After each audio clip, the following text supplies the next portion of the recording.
Ladies and gentlemen, hey, hi, how you doing? Welcome back to the channel. Thank you so much for stopping by. The meta on these small maps between Rebirth and Fortune's Keep is relatively wide open and very competitive right now. Of course, a few days back we broke down the best setups for Rebirth. Today we are focused on Fortune's Keep, and of course, because each are the smaller Resurgence maps in the game, you can sort of flip-flop back and forth between that video and this one. But as far as our top 5 loadouts go today, we got quite a bit of variety, starting first with a little bit of Cold War and Vanguard mix and match. We got the XM4, we've got the Blixen. Now, yes, the Blixen was slightly nerfed with the Season 5 update, but it's still frying, still super easy to use. Very, very solid TTK as well. Real quick, before we go through the attachments, perks and equipment, same on every single loadout. I got Serpentine because it's still a little bit OP, and that can definitely save your life many times after you get your armor broken. Overkill, obviously, for the two primaries.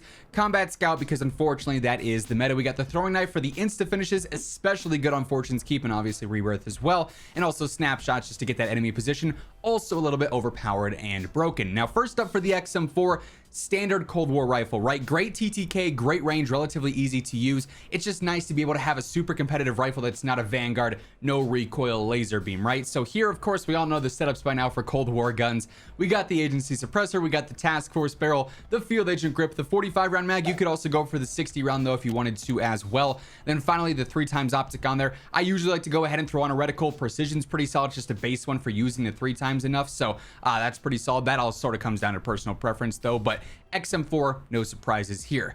Now for the Blixen, really the main change that we see here is with our barrel. We are still running recoil booster for that best TTK. F3 was previously the best meta barrel, if you will. Now I'm using the 17-inch custom because it gives you better strafe speed and just makes it a little bit more aggressive. TTK is still very similar. You're just not necessarily getting the recoil benefits and the slight velocity increase that F3 offers, but for close range fights, 17-inch is going to do just fine, right? We also got the Slayer Reflector on there, remove stock for that better mobility. Compact underbarrel to go on with that strafe speed, making it very fast when you are ADSing, which is super fun. 54 round mag, did get a slight nerf, still hitting. Trust me, I've been frying with this thing in game. We got Subsonic to stay off the map, taped for better movement speed and better swap speed. We also got Fleet and Quick on there for better movement as well. Very fast, very reliable SMG still, even post nerf. Now next up, we've got the Vargo, we've got the MP40, of course, and as always, you can mix and match the primaries and secondaries as we go throughout the video. Before we get into the actual breakdown of these guns, just a reminder, if you are new to the channel, feel free to hit that sub button, turn on those post notifications. Around 52% of viewers watching aren't subbed, and every day I got you covered with everything going on in COD. But the Vargo here, straight up, just the best non-Vanguard rifle in the game. XM4 is great as well, but Vargo is really that next tier of Cold War guns, in my opinion. It's just so good over range. Hits hard, low recoil, great damage. Like, it's super solid. And the MP40, a ton of fun after this update. It wasn't adjusted with Season 5, but because so many other meta options were nerfed, this is now right there in that conversation in terms of what is the true best SMG. You can make an argument for the MP40. Now on the Vargo, same setup as over on the XM4, of course. Cruise Suppressor, Task Force, Spetsnaz, 60, 3x optics, same old, nothing's really ever changing there.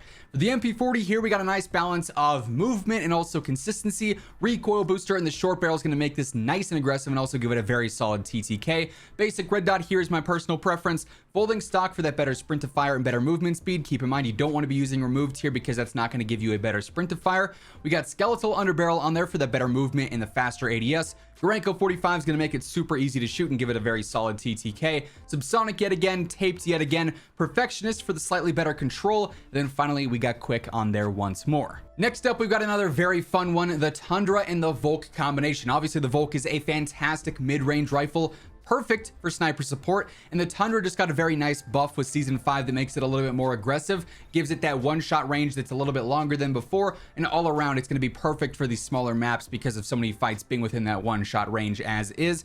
And it's nice to have another dominant sniper for these maps in general. Now the setup here, we're going for Sound Moderator initially for that faster ADS speed, going to give us some better velocity and keep us off the map as well. I do prefer this for the smaller maps over Wrap Suppressor just because you're really not losing out all that much and you're making it more aggressive and snappy with that ADS. Combat Recon Barrel for the best velocity, 5mm laser for the faster ADS, Airborne Elastic Wrap for the faster ADS. Then finally, I like to have Bruiser Grip on here just for the better stability and the slightly faster movement speed. So when I do have to run around with this out, I can be a little bit more agile. Then for the Volk, of course, we're focused on that hybrid of consistency while also making it aggressive for close and mid-range. So we got the recoil booster on there to help out the TTK. I like the first barrel, even though this is more of that standard like medium to long range rifle barrel. It's really not all that slow at all, especially with the other attachments that we've got here. And it makes it super easy to use, so it's perfect for this sort of hybrid sniper support build. I just use the slate reflector on this for close to medium range. That works fine. You could also use 2.5 times or a different optic that you might be a little bit more comfortable with. Just comes down to you. Converted stock here for that better sprint to fire and movement speed. Skeletal for the better ADS and movement speed. Gorenko 45 lengthened to help out in some of those mid-range fights. Hatched for some recoil control. Perfectionist for more of the same. Then on hand for that faster ADS to round things out. Very aggressive rifle build, and of course we know the Volk is a top contender. Now the Automaton also indirectly got better with season 5 just because of the nerfs to things like the XM4 and whatnot, so this is now up there in terms of the better rifles in the game. And we got this mixed with the Marco here. Again, got nerfed, still a super solid choice for SMGs right now. Very fast, pretty easy to use. This build that we have here is more focused on TTK over everything, so there is some recoil, but it's not impossible to use by any means, right? So on the Automaton, we are going for that standard rifle build. MX silencer, we got the 600mm barrel for the better control. You could also try out the sniper barrel if you wanted to. You're just going to have more recoil there, so just keep that in mind. 2.5 times optic per usual after the 3-6 nerf. We've got the padded stock for better control during sustained fire, and tight grip is going to do that as well, so no issues there. Fully loaded to maximize that ammo. Pine tar grip, which helps out with vertical control as we've talked about before, and the pattern here is literally straight vertical, so makes it very easy. We got the 75 round drums lengthened, and then also Carver on there for that vertical control as well. Very straightforward weapon that shoots very straight. It's super easy to use. And then for the Marco here, same setup that we've been talking about a bit recently. We got the recoil booster. The Bodhi barrel is going to give you the best TTK here because that increased fire rate. If you want something that's a little bit easier to shoot but it has a slower TTK, go for the 342 barrel. We got slate on there. We got the FR stock for that better initial control and also a faster ADS speed and movement speed. The steady underbarrel for some better control as well. The 64 round drums, subsonic taped, gung ho for that sprint while firing, and then also quick on there for that better movement. So super aggressive SMG setup here, works great with any sort of main rifle build. And then lastly here, we got another sniper setup, the 3-line and the FFAR.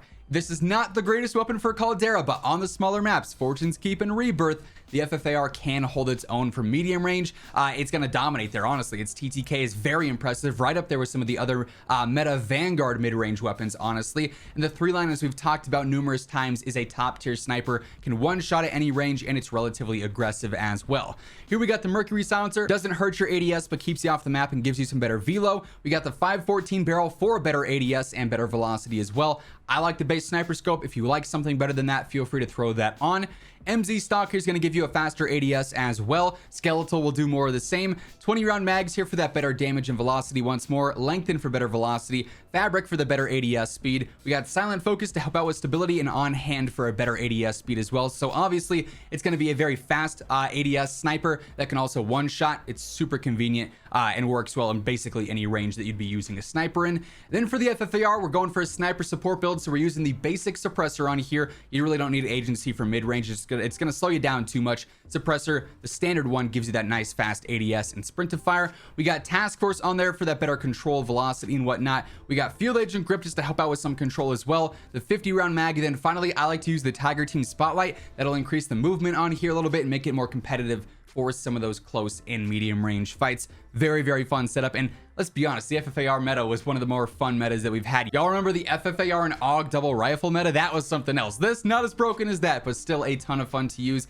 And that being said, those are the top 5 best Fortune's Keep loadouts to be running right now. You could also run these on Rebirth, and as with the Rebirth video from the other day, you could run those on Fortune's Keep if you wanted to, but 10 great options between both of those videos. If you haven't caught the Rebirth one, feel free to go and check that out. But that is going to wrap things up for this one. Hopefully you enjoyed. If you did, let me know by dropping a like on it. And if you are new to the channel, feel free to hit that sub button, turn on those post notifications, because every single day I got you covered with everything going on in the world of Call of Duty. But once again, thank you so much for tuning in, and until next time, take it easy, have an awesome rest of your day, and I will catch you guys later.